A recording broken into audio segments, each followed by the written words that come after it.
प्रेत दोष एक ऐसा अभिशाप होता है जो हंसते हुए परिवार की खुशियां छीन लेता है।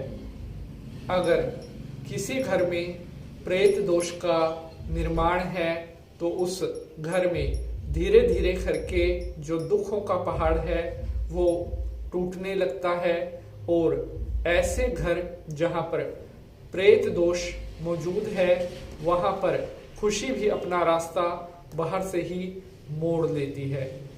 ये प्रेत दोष इतना बड़ा अभिशाप क्यों होता है और क्या ऐसे कारण होते हैं जिनके कारण प्रेत दोष का निर्माण होता है और प्रेत दोष किस तरह से एक हंसते खेलते हुए परिवार को नरक की तरफ ले जाता है, आपके लिए जानना बहुत जरूरी है। बहुत सारे हमारे भक्तों के कमेंट आए हुए थे कि गुरुजी प्रेत दोष क्या होता है, क्या यह पितृ दोष की तरह होता है और प्रेत दोष से किस तरह से बचा जाए, प्रेत दोष से बचने के लिए क्या उपाय कर सकते हैं और प्रेत दोष की शुरुआत कैसे होती है, किस वजह से ये बनता है, इसके ऊपर आप हमें बताएं। आज का यह वीडियो आप सभी के लिए बहुत इम्पोर्टेंट होने वाला है। आज मैं आपको प्रेत दोष का कारण और उसका निवारण बताने वाला हूँ। तो चलिए विष्णु भगवान को प्रणाम करते हुए आज के एपिसोड को शुरू करते हैं। ओम विष्णवे नमः। तो मेरे प्यारे दर्शकों, मैं पंडित नितिन शास्त्री आप सभी भक्तों के सम्मुख प्रस्तुत हुआ हूँ एक बहुत ही इम्पोर्टेंट एपिसोड के साथ कि प्रेत दोष किस तरह से एक घर की खुशियां छीन लेता है।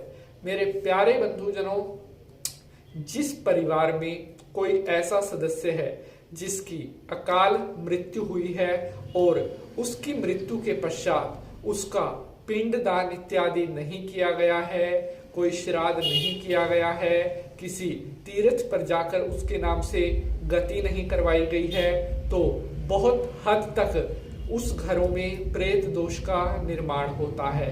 किसी घर में अगर कोई ऐसा व्यक्ति था जिसकी सड़क दुर्घटना में, रोड एक्सीडेंट में मृत्यु हुई है, या सर्प के काटने से किसी की मृत्यु हुई है, या जल में डूबने से किसी की मृत्यु हुई है, या किसी की सुसाइड अटेम्प्ट किसी ने किया हो, बाहर विदेश में कोई गया हुआ था वहां पर उसकी मृत्यु हुई है, इस तरह से ये सभी अकाल मृत्यु में आती है।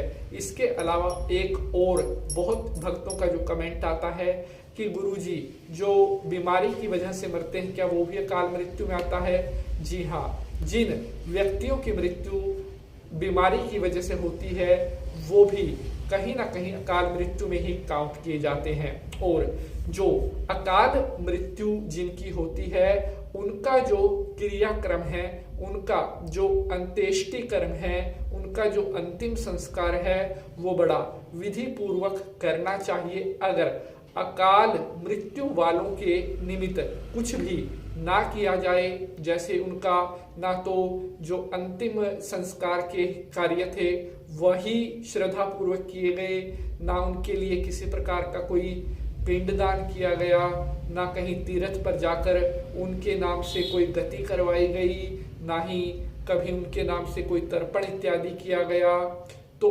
ऐसे जो मृत व्यक्ति होते हैं ये पितरों में शामिल होने की जगह प्रेत दोष का निर्माण इनके ऊपर हो जाता है, अर्थात ये प्रेतादिक संज्ञा में चले जाते हैं और यही प्रेत जो है फिर उस घर की खुशियों को ग्रहण लगाने का कार्य करते हैं, अर्थात उस घर की खुशियों को तबाह करने का कार्य करते हैं। जब तक परिवार पर प्रेत दोष का साया रहता है ऐसा परिवार कभी भी तरक्की नहीं कर पाता। मैं आपको बताऊंगा कि प्रेत दोष से बचने के लिए सबसे बेस्ट क्या है, आपको क्या कर्म करवाना चाहिए, किस कर्म के करवाने से प्रेत दोष से आप मुक्ति पा सकते हैं, अपने आप को सुरक्षित रख सकते हैं। लेकिन उससे पहले मैं आपको बताता हूं कि अगर घर में प्रेत दोष बना हुआ है उसके क्या लक्षण होते हैं। घर की जो महिलाएं होती हैं उनके ऊपर प्रेत दोष का सबसे अधिक असर होता है, उनके शरीर पर इसका कष्ट होता है।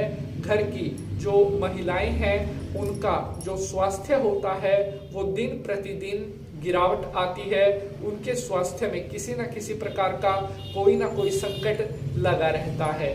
परिवार में अगर प्रेत दोष बन रहा है तो आगे भी वो किसी न किसी सदस्य की दुर्घटना का या किसी सदस्य परिवार के किसी भी मेंबर के ऊपर बहुत ज्यादा कष्ट लेकर आता रहता है अगर परिवार में प्रेत दोष बना हुआ है। इसलिए इस प्रेत दोष का जितना जल्दी हो सके इसका निवारण करवाना चाहिए। अगर घर में प्रेत दोष बना हुआ है तो परिवार में हमेशा कोई ना कोई बीमार रहेगा, एक सदस्य ठीक होगा दूसरा बीमार हो, बीमारी उस घर में से नहीं निकलती जहां पर प्रेत दोष बना हुआ होता है। इसके अलावा परिवार में बहुत ज्यादा तनाव होने लगता है।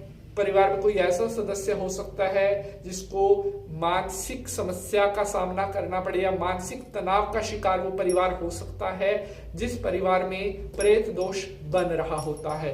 तो आइए अब मैं आपको बताता हूं इस प्रेत दोष से बचने के लिए क्या करना चाहिए।